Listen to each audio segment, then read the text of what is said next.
I've already delivered the message to Iran. They know not to do anything. What's going on in Iran, Iraq, Ukraine, China, Taiwan? Are all these things connected? You wake up one day, Iran is doing military drills with Russia, China, so on and so forth. Now everything's blowing up.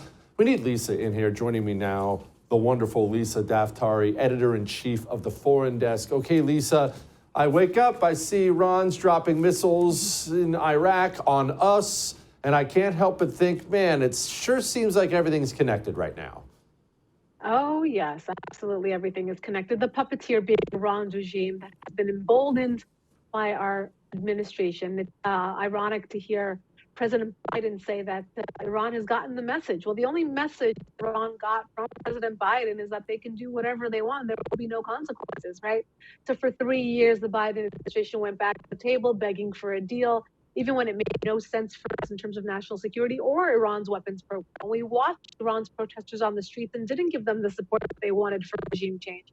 When the Biden administration removed sanctions from Iran's regime, enabling them to make revenue $60 billion on their own in selling oil to partners like China, to sell weapons to Russia, continue on with funding their proxies, are now firing and provoking the United States. So this only goes to show us how in the matter, it's more than 3 years, but how they have expedited their agenda in 3 years to put money towards all their proxies, whether it's Hezbollah in Lebanon, we see and Palestinian Islamic Jihad in Gaza and the West Bank, you see them in Syria and Iraq, and the Houthis in Yemen, and of course now we're seeing the consequences where the Biden administration is attempting to play whack-a-mole and try to deter them one strike at a time.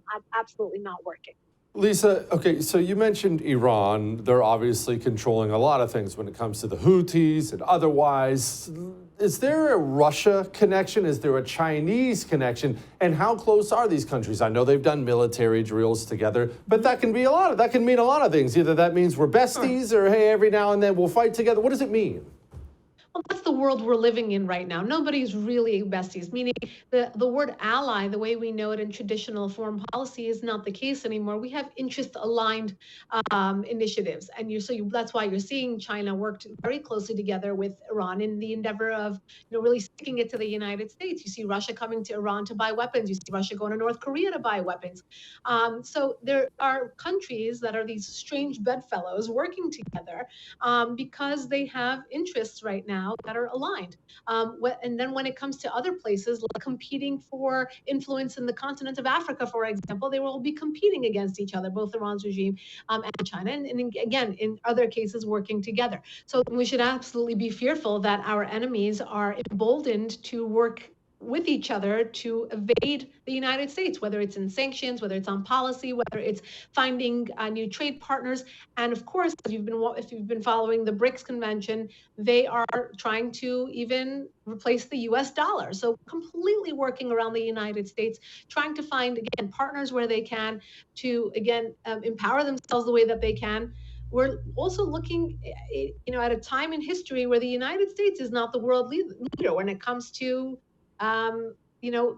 so many things. So we have these countries working together just to evade the United States, work behind their back, replace the dollar, in terms of replacing the economy, replacing, that supremacy that the United States had on the world stage. It is no longer. And you also have countries that absolutely want that position in leadership. If the United States doesn't want it, they see it as up for grabs.